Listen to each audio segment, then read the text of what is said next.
तो आज का अपना टॉपिक है गाउस का नियम। गाउस के नियम से पहले अपन ने पढ़ लिया था सतत आवेश वितरण, विद्युत फ्लक्स भी अपन ने पढ़ लिया था, और सतत आवेश वितरण के कारण किसी बिंदु पर विद्युत क्षेत्र, विद्युत बल कैसे ज्ञात किए जाते हैं, इसकी भी बात हमने कर ली थी। तो गाउस के नियम की अपन जैसे बात करें तो गाउस का नियम ऐसा है, ये दो भौतिक राशियाँ हैं, एक तो है विद्युत फ्लक्स फाई और एक है विद्युत आवेश, इनके मध्य रिलेशन बताने वाला है। तो क्या है गाउस का नियम, देखते हैं फटाफट।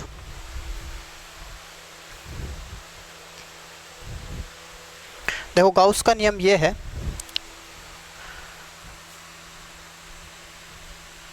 विद्युत फ्लक्स यानी integral of E dot D A कह दो, डी एस कह दो, is equal sigma Q upon epsilon not. ये तो इसका एक तरीके से मैथमेटिकली सेंटेंस हो गया। इलेक्ट्रिक फ्लक्स है, ई लगाओ या नहीं भी लगाओ तो भी चलेगा। तो अपने विद्युत फ्लक्स की जैसे मैं बात कर रहा हूँ, इलेक्ट्रिक फ्लक्स की बात कर रहा हूँ, तो इलेक्ट्रिक फ्लक्स जो है वो sigma Q upon epsilon not के तुल्य होता है। तो इसके लिए अपन एक लैंग्वेज क्रिएट कर लेते हैं कि ये किस तरीके से अपन बता सकते हैं इसको लैंग्वेजिकली। तो लैंग्वेज में यहाँ पे लिख देता हूँ, किसी काल्पनिक बंद पृष्ठ, ये बात हो रही है निर्वात में क्योंकि एप्सिलॉन नॉट लिया गया इसलिए। तो किसी काल्पनिक बंद पृष्ठ से संबद्ध विद्युत फ्लक्स का मान, विद्युत फ्लक्स का मान उस पृष्ठ से घिरे आयतन में उपस्थित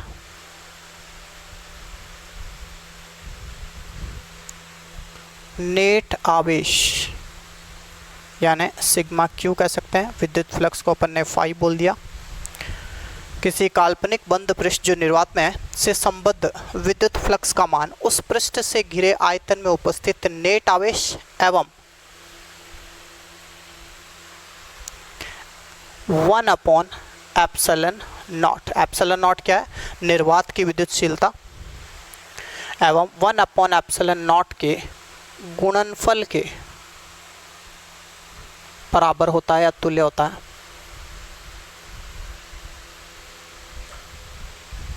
तो किसी काल्पनिक बंद पृष्ठ से संबद्ध विद्युत फ्लक्स का मान उस पृष्ठ से घिरे आयतन में मौजूद या उपस्थित नेट आवेश सिग्मा क्यू, यानी जितने भी आवेश है उनका आप एल्जेब्रिकल समेशन कर तो वो हो गया सिग्मा क्यू, और 1 upon epsilon not. Epsilon not इसलिए लिया जा रहा है क्योंकि यहाँ वैक्यूम यानी निर्वात की बात हो रही है कि गुणनफल के तुल्य होता है। तो जैसा कि आप यहाँ पे देख सकते हैं कि ये आपके बंद पृष्ठ से संबद्ध विद्युत फ्लक्स हो गया जिसका मान है sigma Q upon epsilon naught, यानी sigma Q into 1 upon epsilon naught. That is the Gaussian law.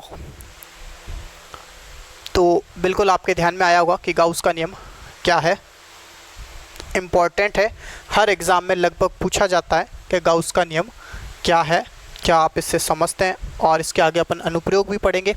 लेकिन उससे पहले कुछ बातें अपन और कर लेते हैं इससे जुड़ी। देखो जैसे अपन ने पीछे बताया था k equals 1 upon 4 pi epsilon not, ठीक है भाई। तो यहाँ से अगर अपन एप्सिलॉन नॉट की बात करें तो क्या होगा, एप्सिलॉन नॉट अपने यहाँ पे हो जाएगा 1 अपॉन 4 पाई के, ठीक है। तो इस हिसाब से अपन इसको इस तरीके से भी लिख सकते हैं, या देखो 1 अपॉन 4 पाई के एप्सिलॉन नॉट, तो ये ऊपर जाएगा तो हो गया 4 पाई के एप्सिलॉन क्या सॉरी सिग्मा क्यू, ये हो गया। और के की वैल्यू अपन जानते हैं 9 × 10⁻9 करके अपन ने बताई थी। अच्छा ये हो जाता है अपने 4 पाई के सिग्मा क्यू करके, और sigma Q upon epsilon not भी कह सकते हैं। तो ये अपने फ्लक्स हो जाता है जो किसी काल्पनिक बंद पृष्ठ से संबद्ध बताया गया। इसके अलावा देखो यदि यहाँ पे निर्वात नहीं होकर माध्यम हो जाए, निर्वात के स्थान पे कोई माध्यम की बात कर ली जाए, तो अपन यहाँ पे एप्सिलॉन नॉट के स्थान पे एप्सिलॉन नॉट एप्सिलॉन आर या एप्सिलॉन यूज कर सकते हैं, जो है माध्यम की विद्युतशीलता, और ये हो गई माध्यम की आपेक्षिक विद्युतशीलता, ये अपने निर्वात की विद्युतशीलता है ही। तो ये होता है अपने गाउस का नियम। अब अपन देख रहे हैं गाउस के नियम की व्युत्पत्ति।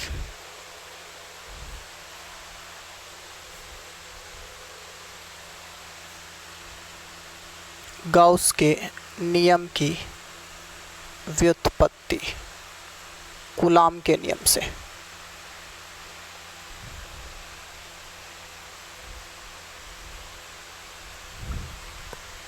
किस तरीके से की जाएगी?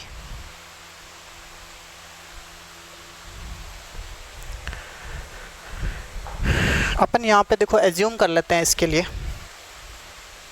देखो टारगेट अपना क्या है, वही फाइव या अपन कहते हैं integral of E dot d S या डी ए कह दीजिए is equal sigma Q upon epsilon not, ये अपने को प्रूफ करना है।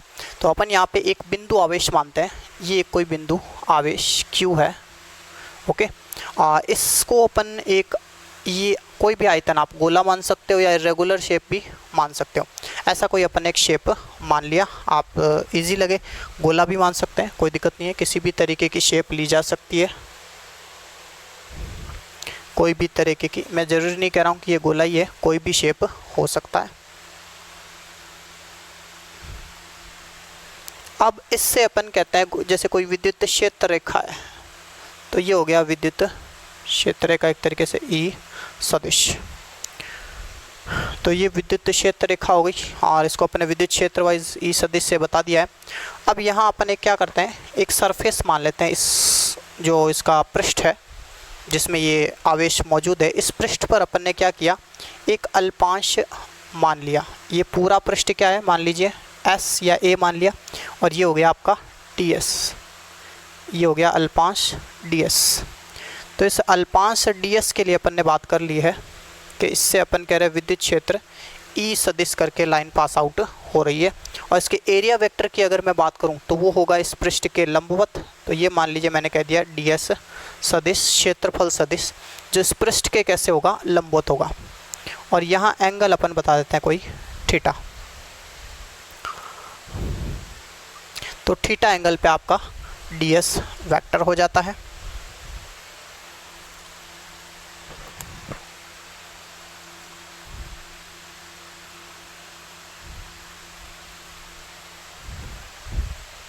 ये एंगल अपने हो गया, ये सॉलिड एंगल गिना जाएगा, यानी ठोस कोण है ये, क्योंकि पृष्ठ द्वारा अपन कहते हैं केंद्र पर अंतरित कोण जो होगा, चाप द्वारा केंद्र पर अंतरित कोण तो रेखीय कोण होता है, लेकिन पृष्ठ द्वारा केंद्र पर अंतरित कोण क्या होता है, ठोस कोण होता है, सॉलिड एंगल होता है।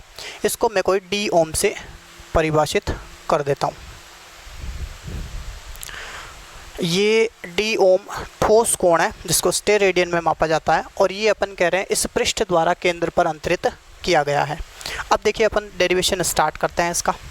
सबसे पहले मैं ये कहूँगा कि भाई इस पृष्ठ के लिए अगर अपन फ्लक्स की बात करें तो फ्लक्स की बात करेंगे तो कहेंगे भाई डी फाई, क्योंकि अल्पांश है तो अल्पांश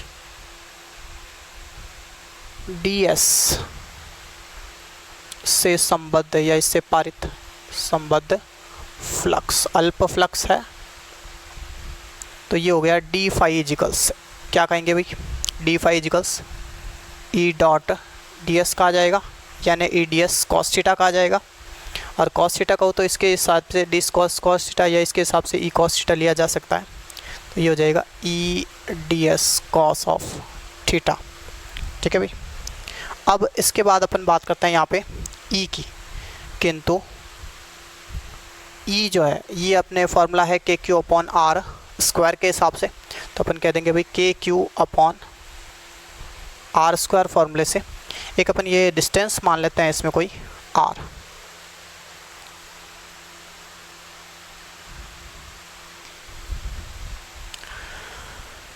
तो यहाँ अपन कह रहे हैं के क्यू अपॉन आर स्क्वायर, के को अपन ने कहा 1/4 पाई एप्सिलॉन नॉट, तो ये हो जाता है 4 pi epsilon naught R square. अब वापस इसको यूज कर लेते हैं इसमें, then D phi equals E के स्थान पे अपन ने क्या ले लिया भाई Q upon 4 pi epsilon naught R square, और इधर चल रहा है D S cos of theta.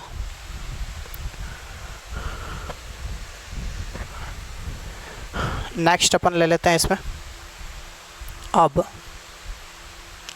संपूर्ण पृष्ठ से संबद्ध फ्लक्स। तो इसके लिए अपने को करना पड़ेगा समाकलन। तो अपन कह देंगे फाई इजिकल्स इंटेग्रल ऑफ। अब इंटेग्रल करेंगे तो अपन ये देखेंगे इसमें जो चीज़ कांस्टेंट है उसको अपन बाहर निकाल देंगे। तो Q अपने कांस्टेंट है 4 पाई एप्सिलॉन नॉट, ये भी कांस्टेंट ही है। तो Q upon 4 pi epsilon not ये कांस्टेंट है। और इधर चल रहा है डॉट में integral of ds cos of theta upon r square.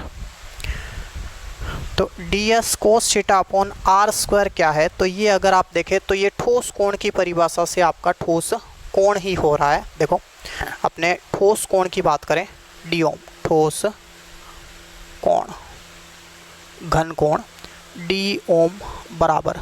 तो इसके लिए अपन कहेंगे ds cos थीटा। देखो ये हो गया आपका ds, ठीक है, ये हो जाता है ds। और यहाँ से अपन एक बार जैसे आप डायग्राम भी वैसे मिलेगा तो नहीं कहीं, बट अपन ऐसे बता सकते हैं भाई थीटा एंगल में ये कोई ds cos थीटा हो जाता है। तो ये होता है आपके ds cos of theta upon r square. आपको पता होगा ठोस कोण के लिए अपन ने पीछे 11th में पढ़ा था फॉर्मूला। जैसे नॉर्मल अपन डी थीटा वगैरह कोण के लिए बोलते हैं चाप बटे त्रिज्या, इसमें कहते हैं पृष्ठ बटे जिस पृष्ठ से ये ठोस कोण अंतरित हो रहा है उस पृष्ठ के लिए अपन बात करें उस पृष्ठ की, और अपॉन पृष्ठ का एरिया हो गया ds cos थीटा, और अपॉन में अपन कह रहे हैं त्रिज्या का वर्ग। ये मैं आपको बताता हूँ। देखो जैसे ये इस तरीके से अपन ने कोई ठोस कोण बता दिया, ये कोई सरफेस है जो है ds और ये एंगल हो गया आपके d ओम। तो अपन ये त्रिज्या है r, तो ये फार्मूला ऐसे होता है d ओम is equals ds by r square करके। तो ये वाला अपन यहाँ पे यूज करने वाले हैं।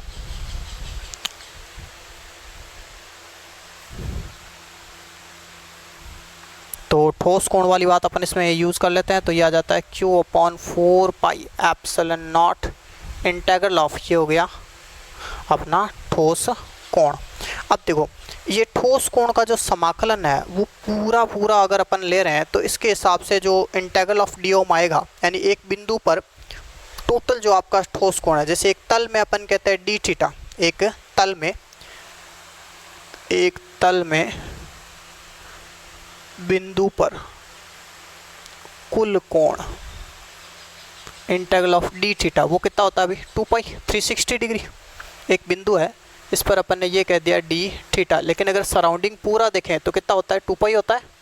लेकिन अगर अपन बात करें 3D की, तो 3D में अपन यही बात अगर कुल ठोस कोण की बात कर लें और तल में नहीं होके त्रिविम में बात कर लें, तो अपन कहेंगे त्रिविम में 3D में एक बिंदु पर कुल ठोस कोण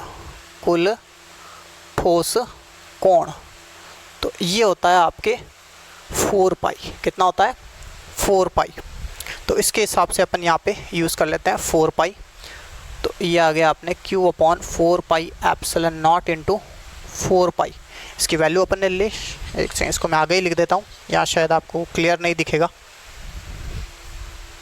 तो अपन ने इसको ले लिया phi is equals Q upon 4 pi epsilon naught पहले से ही था, और इंटेग्रल ऑफ डी ओम को अपन ने लिख दिया 4 पाई। ये कैंसिल हो जाता है तो अपने पास फाइनली रिजल्ट निकल के आ जाता है कि electric flux is equals Q upon epsilon not. अब चूंकि यहाँ पे एक ही आवेश था तो Q आ गया, अगर एक से अधिक आवेश होते तो उन सभी का बीजीयोग करते तो सिग्मा Q आ जाता। तो ये तो है एकल आवेश के लिए। तो इसी प्रकार बहु आवेशों के लिए Q के स्थान पर सिग्मा Q लिया जाएगा। तो व्यापक रूप में कह सकते हैं phi is equal sigma Q upon epsilon naught, जो कि आपका गाउस का नियम हुआ।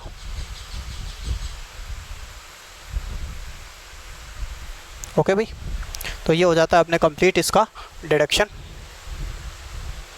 गाउस के नियम की व्युत्पत्ति अपन ने कर ली। सबसे पहले क्या करना है, आपको एक बिंदु आवेश मानना है और वो एक किसी पृष्ठ से घिरा हुआ है, और उसी पृष्ठ के लिए अपन ने बात कर ली कि उस पर एक अल्पांश लिया गया ds, और उससे अपन इस q के कारण जो आपने फील्ड लाइन बताई E वेक्टर, विद्युत क्षेत्र आपने बता दिया, और उसी का अपन ने एरिया वेक्टर माना ds वेक्टर, जो इसके साथ थीटा कोण बना रहा है, ऐसा हमने माना।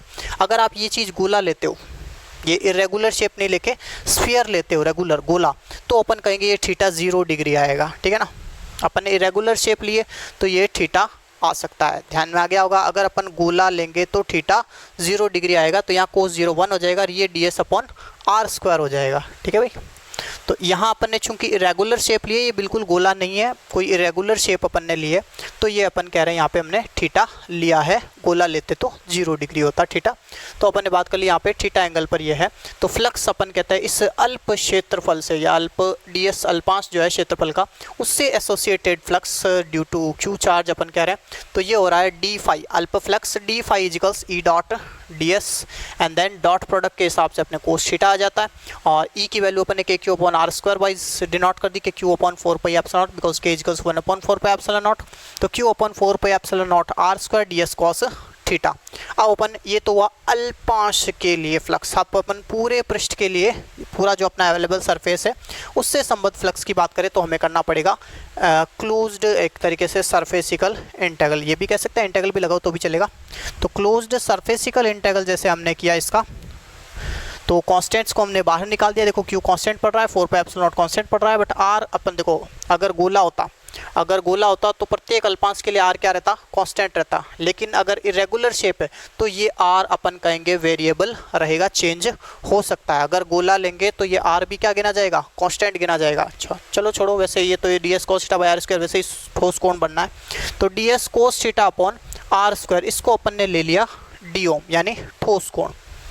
ठोस कोण की परिभाषा से है कि ठोस कोण बराबर वह पृष्ठ जिससे कि बिंदु पर ठोस कोण अंतरित किया गया है उसका क्षेत्रफल बटे उस त्रिज्या का वर्ग, या उससे दूरी का वर्ग, जैसे अपन ने ले लिया। तो ds cos θ/r², ये हो गया ठोस कोण, 11th में पढ़ा हुआ आपने ये, और ये हो जाता है ठोस कोण, अल्प ठोस कोण ds द्वारा अंतरित। अब ds द्वारा अंतरित dio में तो पूरी सरफेस द्वारा अंतरित कितना होगा, तो वो अपन ने बताया 4π, तो 4π अपन ने इसकी जगह रिप्लेस किया, देन 4π कैंसिल होकर अपने पास आ जाता है फाई इजिकल्स Q/ε0। लेकिन ये अपन ने लिया है फॉर सिंगल चार्ज, एकल आवेश के लिए। अगर अपन एक से ज़्यादा अपन आवेश ले रहे हैं, बहु आवेश ले रहे हैं, तो अपन कहेंगे इस स्थिति में आपको लेना पड़ेगा Q के स्थान पे सिग्मा Q, और अपने पास में व्यापक रूप में गाउस का नियम आ जाता है कि फाई इजिकल सिग्मा Q/ε0। तो ये होता है गाउस के नियम की व्युत्पत्ति कंप्लीट। नेक्स्ट टॉपिक है अपना गाउस के नियम द्वारा अनंत रेखीय आवेश कह दो या आवेशित तार कह सकते हैं, गाउस के नियम द्वारा अनंत रेखीय आवेश के कारण किसी बिंदु पर विद्युत क्षेत्र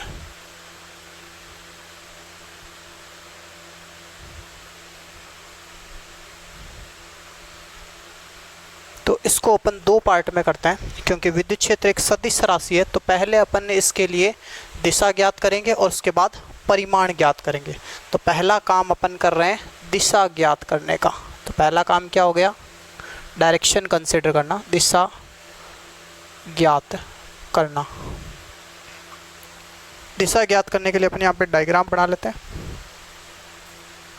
ये मान लेते हैं कोई एक आवेशित तार है, धनावेशित मैंने इसको मान लिया है। तो ये हो गया एक अनंत रेखीय आवेश। तो अनंत रेखीय आवेश धनावेश मैंने ले लिया। इसके कारण किसी बिंदु, ये अपने कोई बिंदु मान लिया, इस पर आपको विद्युत क्षेत्र ज्ञात करना है। बिंदु अपने इससे कोई डिस्टेंस अपन बता देते हैं।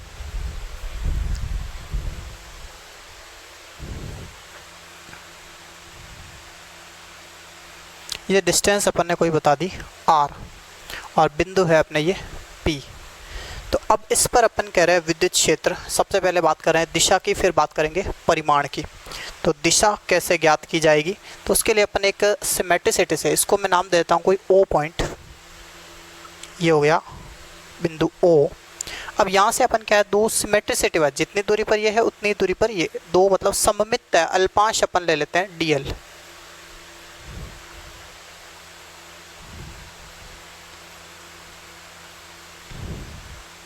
dl अल्पांश की अपन ने यहाँ पे बात कर ली है, और इन पर चार्ज है dq। पूरे पर चार्ज कितना, q, इन पर चार्ज कितना हो जाएगा भाई, dq। इस पर भी चार्ज कितना, dq। अब इसके कारण इस बिंदु पर विद्युत क्षेत्र, तो इसके कारण इस बिंदु पर विद्युत क्षेत्र आउटवर्ड ले रहा हूँ क्योंकि पॉजिटिव है। इधर भी वही बात हो गई, आउटवर्ड, क्योंकि ये भी प्लस आवेशित है। अगर माइनस आवेशित है तो ये एरो अंदर की तरफ जाएगा, प्लस है तो बाहर की तरफ, क्योंकि प्लस से अपन कहते हैं क्षेत्र रेखाएं बाहर की तरफ निकलती है, माइनस में एंटर होती है। इस एंगल को अपन देते हैं अल्फा, तो ये भी अल्फा हो जाता है। अब ये चूंकि अल्पांश के कारण है इसलिए इसको नाम दे दिया DE वेक्टर, और इसको भी नाम दे दिया DE वेक्टर। बराबर है क्योंकि देखो इन पर चार्ज अमाउंट बराबर है, इनकी लेंथ बराबर है, इनकी दूरियां भी बराबर है। ये देखो डिस्टेंस बराबर ले रखी है, इसलिए अपन कहते हैं ये DE तो ये भी DE होगा। अब इसके अपन कर लेते हैं घटक। तो घटक जैसे अपन कर रहे हैं तो ये DE से अपन कह रहे हैं इसका घटक क्षैतिज हो जाता है DE कॉस अल्फा, इसका भी क्षैतिज घटक हो जाता है DE कॉस अल्फा, इधर हो जाएगा DE साइन अल्फा, इधर भी हो गया अपने DE साइन अल्फा। ठीक है भाई, तो ये अपने डायग्राम प्रिपेयर हो जाता है। अब अगर अपन दिशा की बात करें तो आप देख ही रहे हैं यहाँ पे DE जो DQ A और B है अल्पांश, इसको कह दिया A, इसको कह दिया B। तो अपन कहेंगे समान दूरी पर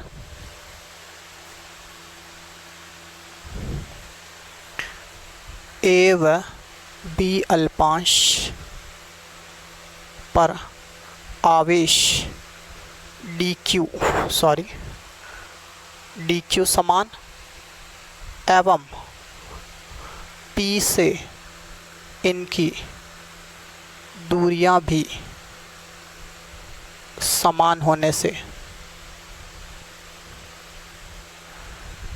विद्युत क्षेत्र DE परिमाण में समान होगा।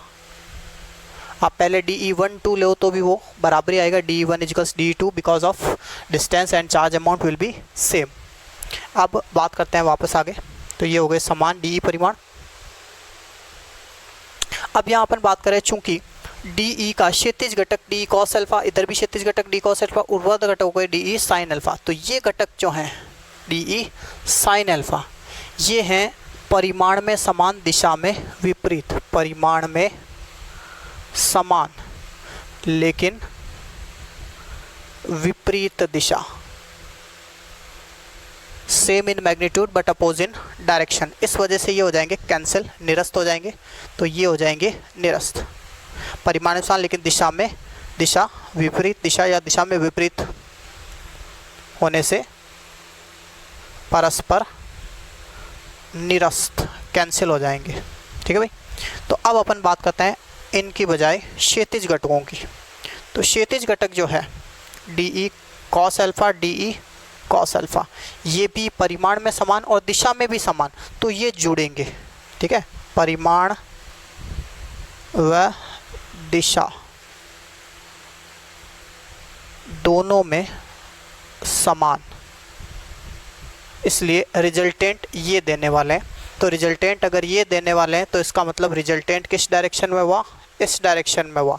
तो जाहिर सी बात है यहाँ पे क्या बात है कि ये जो अनंत रेखीय आवेश के कारण किसी बिंदु पर विद्युत क्षेत्र की दिशा है वो तार के लंबवत बाहर की ओर होगी। तो दिशा क्या हो गई, दिशा आवेशित तार के लंबवत बाहर की ओर प्लस की स्थिति में, अगर तार प्लस आवेशित है तो, जबकि माइनस की स्थिति में अंदर की ओर लंबवत होगी। तो ये हुआ अपने दिशा का काम कंप्लीट। तो आवेशित तार के कारण विद्युत क्षेत्र की दिशा तार के लंबवत होगी, प्लस आवेशित है तो बाहर की तरफ, ऋण आवेशित है तो अंदर की तरफ। तो दिशा ज्ञात हो गई अपने। अब अपन बात करते हैं परिमाण की। किसकी बात कर रहे हैं भाई? परिमाण ज्ञात करने की बात चल रही है। परिमाण ज्ञात करेंगे। परिमाण ज्ञात करने के लिए अपने पास नियम है गाउस का, तो उसी का अपन यूज करेंगे। तो पहले अपन इसके लिए भी डायग्राम प्रिपेयर कर लेते हैं। ये अपन ने एक मान लिया आवेशित तार।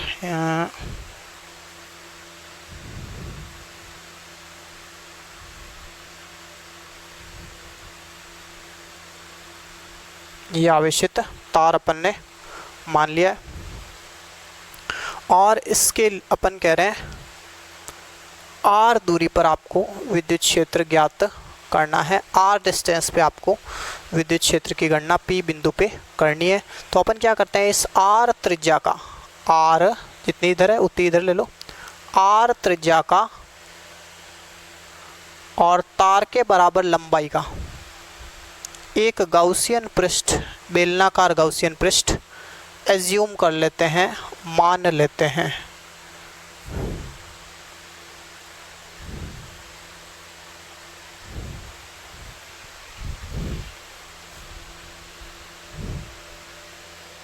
तो अपन ने मान लिया तार को अक्ष मानते हुए, आवेशित तार को अक्ष मानते हुए P बिंदु को अंतर्गत करने वाला एक गाउसियन पृष्ठ जो बेलनाकार है। तो तार को अक्ष मानकर P को अंतर्गत करने वाले एक बेलनाकार गाउसियन पृष्ठ की कल्पना यहाँ पे अपन करते हैं। अब बेलन है तो इसकी अपन कहेंगे सरफेस के 3 पार्ट अपन कर सकते हैं। 2 तो वृत्ताकार हो जाएंगे और एक वक्राकार है। देखो 2 हो गए सर्कुलरली और एक हो गया वक्राकार। ये वक्र पृष्ठ और ये 2 वृत्तीय पृष्ठ। तो 2 वृत्तीय पृष्ठ और एक वक्र पृष्ठ, 3 पृष्ठ अपने हो जाते हैं। तो ये हो गया आपके S, इसको अपन S1 दे देते हैं, इसको S2 और इसको S3। तो अगर अपन बात करें विद्युत क्षेत्र की, तो देखो अगर मैं इस पर एक अल्पांश की बात करता हूँ तो यहाँ जो विद्युत क्षेत्र की बात की जाएगी वो अपन कहेंगे तल के लंबवत बाहर की तरफ। ये हुआ E सदिश, और इसका जो ds सदिश है, इस अल्पांश का क्षेत्रफल सदिश, वो भी इसी दिशा में होगा। ds सदिश एक ही दिशा में हो रहा है। और इनमें अगर अपन बात करें तो विद्युत क्षेत्र जैसे अल्पांश ले रखा है, इसमें विद्युत क्षेत्र तो ऐसे होगा, लेकिन अल्पांश अपन कहेंगे लंबवत हो जाएगा। अल्पांश हो जाएगा लंबवत, ऐसे ही इसमें हो जाएगा।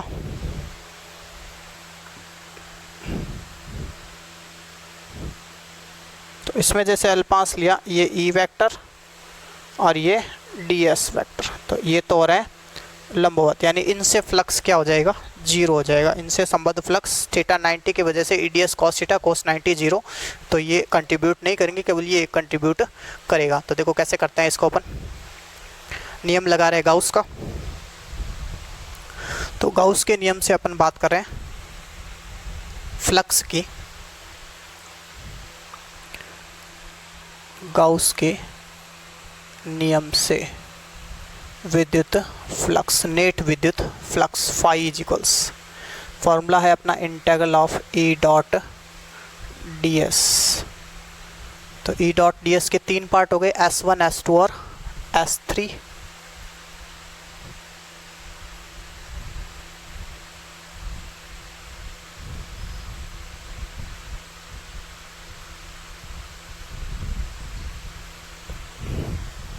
बात करते हैं S1 की।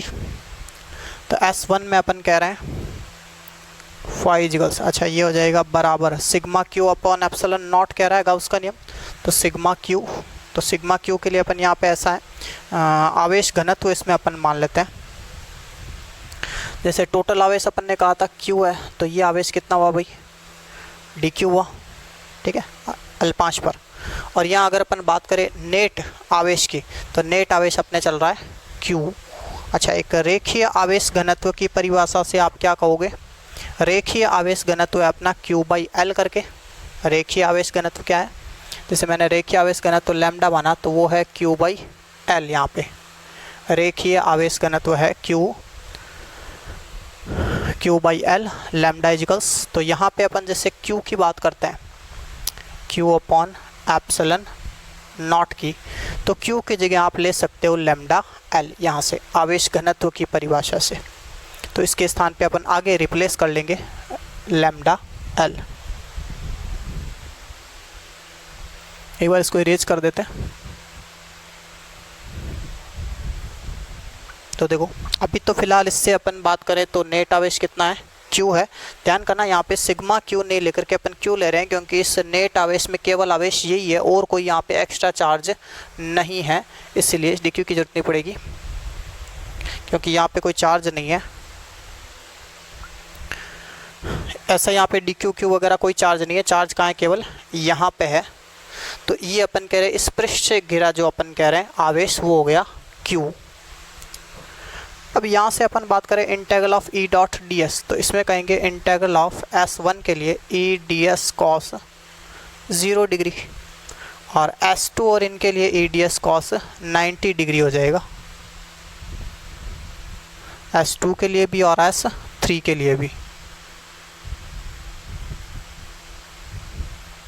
और इसके लिए अपन कह देते हैं because of lambda इजिकल्स Q/L, L तार की लंबाई हो जाएगी, और यहाँ या गauसियन पृष्ठ की लंबाई कह रहे हैं अपन यहाँ पे L,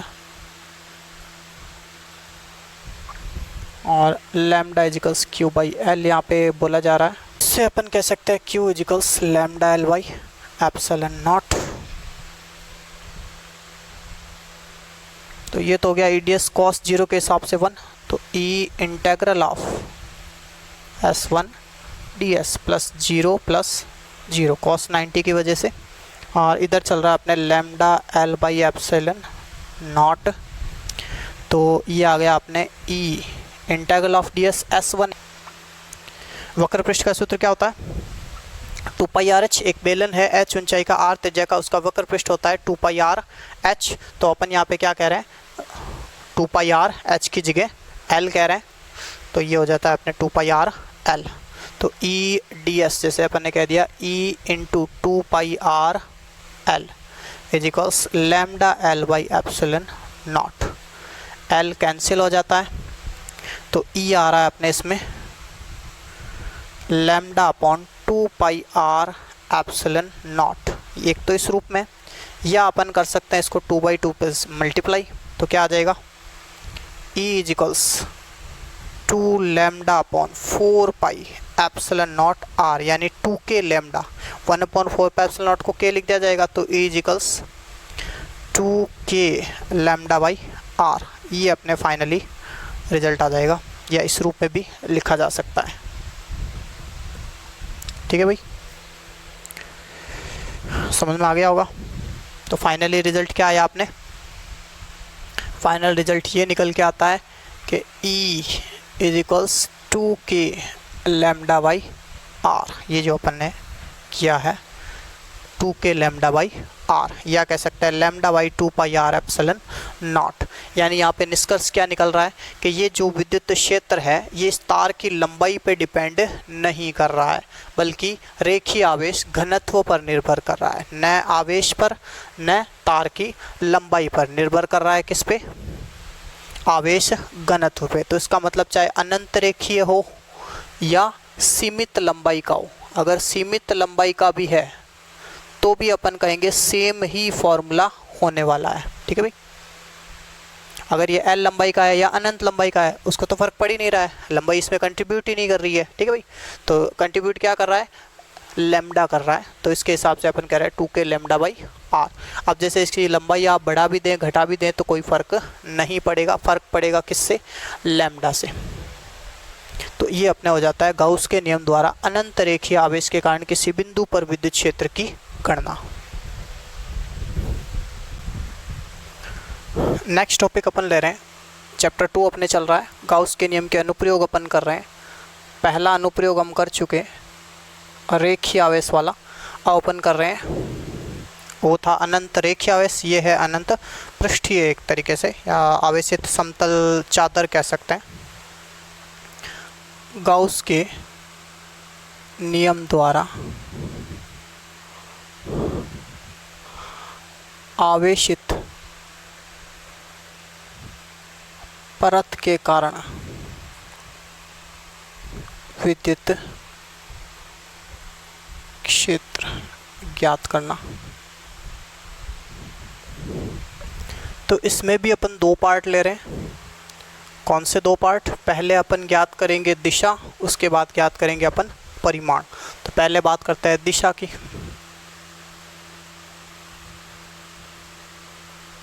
वैसे दिशा बिल्कुल पहले वाले जैसे ही आएगी, लंबवत प्लस है तो बाहर की तरफ, परत के लंबवत प्लस है तो बाहर की तरफ, परत के लंबवत माइनस है तो अंदर की तरफ।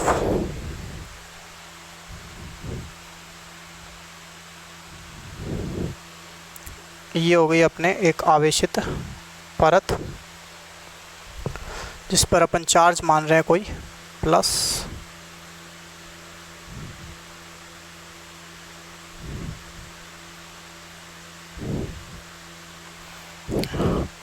और इस पर अपन r दूरी पर एक बिंदु P मान लेते हैं जिस पर अपने को विद्युत क्षेत्र की गणना करनी रहेगी। तो विद्युत क्षेत्र की गणना के लिए अपन यहाँ पे दो अल्पांश मान लेते हैं। फिलहाल अपन दिशा ज्ञात कर रहे हैं ओनली, तो दिशा के लिए अपन ने बात कर ली दो अल्पांश की। सिमेट्रिसिटी वाइज ही लेना है फिर से अल्पांश। जैसे यहाँ मैंने एक ले लिया, ठीक इतनी डिस्टेंस पे यहाँ मैंने ले लिया। ये कोई S एरिया है और ये हो गया DS, ये भी हो गया DS, अल्पांश मान लिए मैंने। तो इन अल्पांशों के कारण P पर विद्युत क्षेत्र कितना रहेगा? इन पर आवेश dq dq हो जाएगा।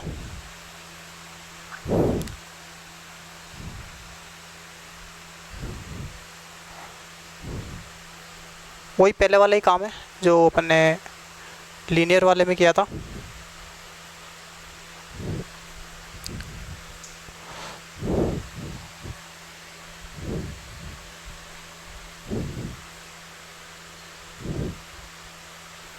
तो ये अल्पांश समान दूरी पर और समान इनका आवेश परिमाण है।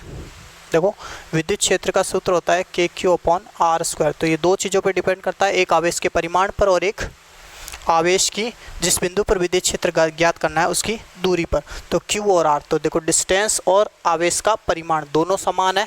तो दोनों समान होने की वजह से DE बराबर ही होंगे, ये भी DE होगा, ये भी DE होगा। 1 2 लो तो कहना पड़ेगा DE1 = DE2। तो ये हो जाएगा इसका क्षैतिज घटक DE cos अल्फ़ा, क्षैतिज घटक DE cos अल्फ़ा, इनकी बात कर रहे हैं अपन। और ये हो जाएंगे ऊर्ध्वाधर घटक DE sin alpha, DE sin alpha, वैसा ही जैसा पहले किया था। तो अपन कह रहे हैं यहाँ पे ऊर्ध्वाधर घटक परिमाण में समान, दिशा में विपरीत होने से निरस्त हो जाएंगे, और क्षैतिज घटक परिमाण में समान, दिशा में भी समान होने की वजह से जुड़ के अपने रिजल्टेंट देंगे। तो रिजल्टेंट की डायरेक्शन आ गई परत के लंबवत, प्लस आवेशित है तो बाहर की तरफ, माइनस आवेशित है तो अंदर की तरफ। तो ये होता है अपने दिशा ज्ञात करने का काम कंप्लीट। इसके बाद अपन ले रहे हैं यहाँ पे परिमाण कैसे ज्ञात करेंगे। तो परिमाण ज्ञात करने वाले हैं अब अपन।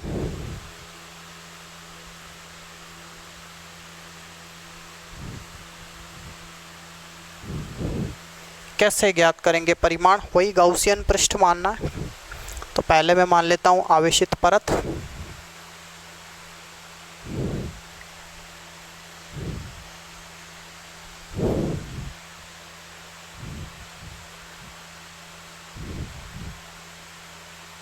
ये हो गई अपने आवेशित परत। अब इस पर अपन मान रहे हैं देखो ये आवेशित अचालक परत है, ठीक है भाई। नहीं कहने का मतलब अचालक ही होगा, चालक परत का अपन आगे टॉपिक करेंगे, ठीक है ना। जब तक नहीं कहा जाए हम अचालक मानेंगे। जैसे केवल लिखा है आवेशित परत तो कैसी है, अचालक है। अगर कहा जाए आवेशित चालक परत तो फिर वो चालक वाली स्थिति होगी, ठीक है भाई। तो अचालक कहे नहीं कहे अपने को नहीं कहने पर अचालक ही मान लेना है। तो इसमें अपन करते हैं वही P पॉइंट R दूरी पर स्थित है, परत से R दूरी पर P पॉइंट है। इसको अंतर्गत करने वाला इस बार अपन इस तरीके से गाउसियन पृष्ठ जो बेलनाकार होगा मान लेते हैं। सिमेट्रिसिटी वाइज ये से इधर भी R भी डिस्टेंस सेम R डिस्टेंस बन जाएगा। अब ये वाला पार्ट अपने को नहीं दिखेगा इसलिए मैं इसको नहीं ड्रॉ कर रहा हूँ, बस आइडिया ले लेते हैं।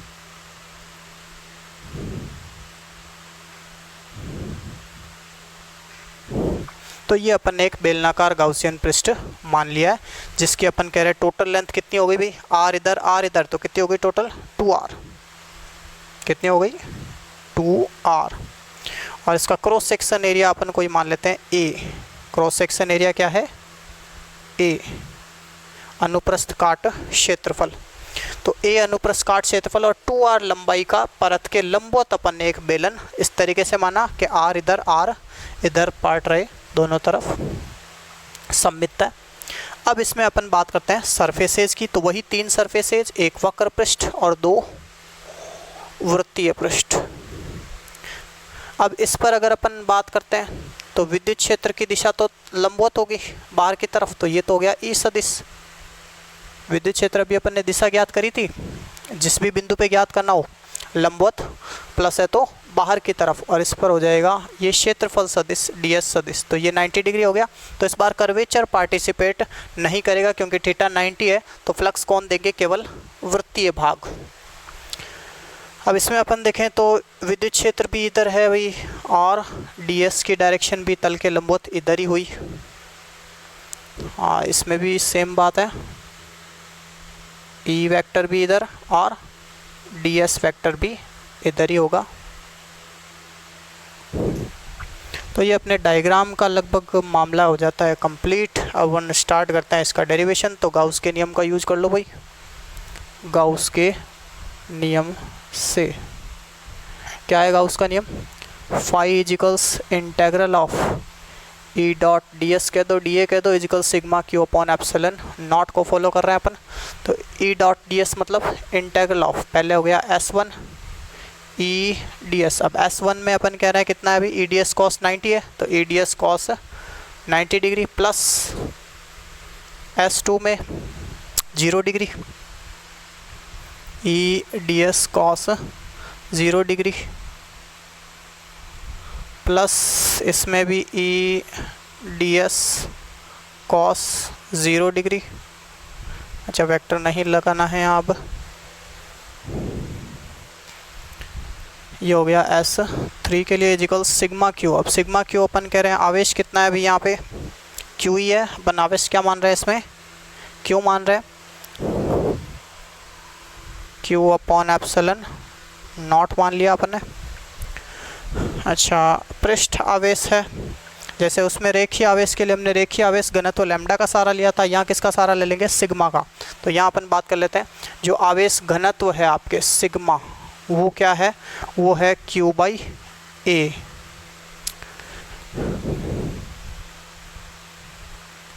तो इस हिसाब से Q क्या हो जाएगा, sigma into A।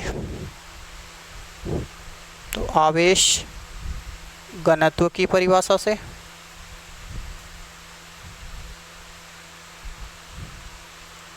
Q इजिकल्स sigma A लिया जाएगा। ये तो हो गया 0 प्लस ये सेम ही है वैसे, ई d S cos S2 S3 बराबर ही है, तो इसको अपन 2 टाइम्स ले लेते हैं, सेम है इसलिए। तो 2 times of integral of S2 कह दो बराबर S3 कह दो, सेम ही है।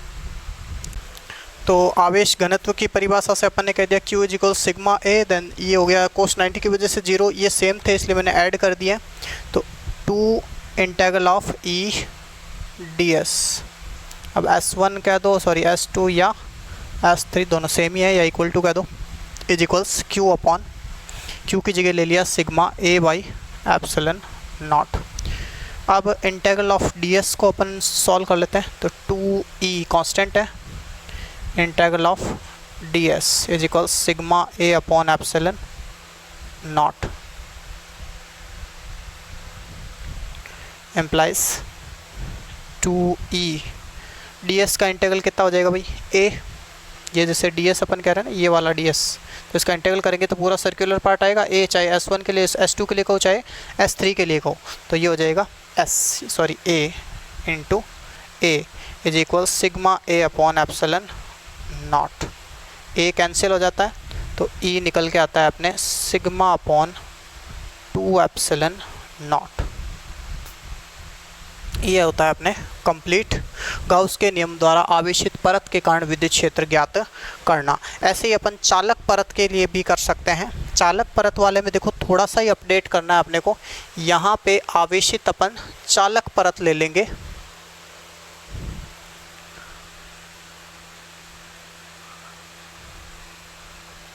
चालक परत के कारण विद्युत क्षेत्र। अंतर सिर्फ इतना है कि आवेशित चालक परत के लिए ये पार्टीशन अपन नहीं लेंगे, S3 पार्टीशन यहीं आ जाएगा, ये S3 मान लिया जाएगा क्योंकि इसमें आवेश सब तरफ समान रूप से स्प्रेड होने वाला है इसलिए। अब वापस यही काम करेंगे, डायरेक्शन वाला भी सेम था। इस काम में थोड़ा सा जैसे मैंने बताया ये डिफरेंस हो गया। अब गाउस के नियम से ये काम सेम रहेगा, लेकिन यहाँ जाते फ़र्क आएगा। यहाँ जाते फ़र्क ये आएगा कि ये जो S3 है उसके लिए E वाला पार्ट हो जाएगा 0। तो अंतर कहाँ आया? यहाँ। आवेश घनत्व की परिभाषा ये तो हो गया। एंड S3 के लिए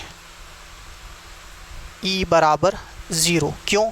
क्योंकि ये इस परत के अंदर है। S3 कहाँ है? परत के अंदर है। तो किसी भी आवेशित चालक के अंदर अपन कहते हैं विद्युत क्षेत्र 0 होता है। क्या बताया मैंने? किसी आवेशित चालक के भीतर विद्युत क्षेत्र 0 होता है।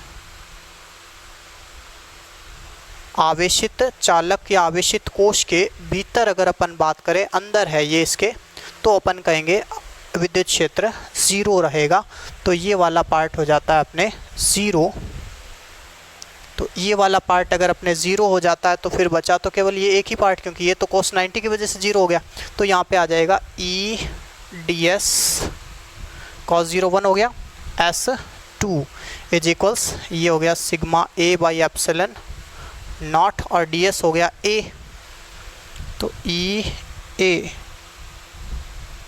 बराबर sigma a by epsilon not cancel कर दो, तो E बराबर सिग्मा अपॉन एप्सिलॉन नॉट। ये हो गया आवेशित चालक परत के कारण विद्युत क्षेत्र की गणना।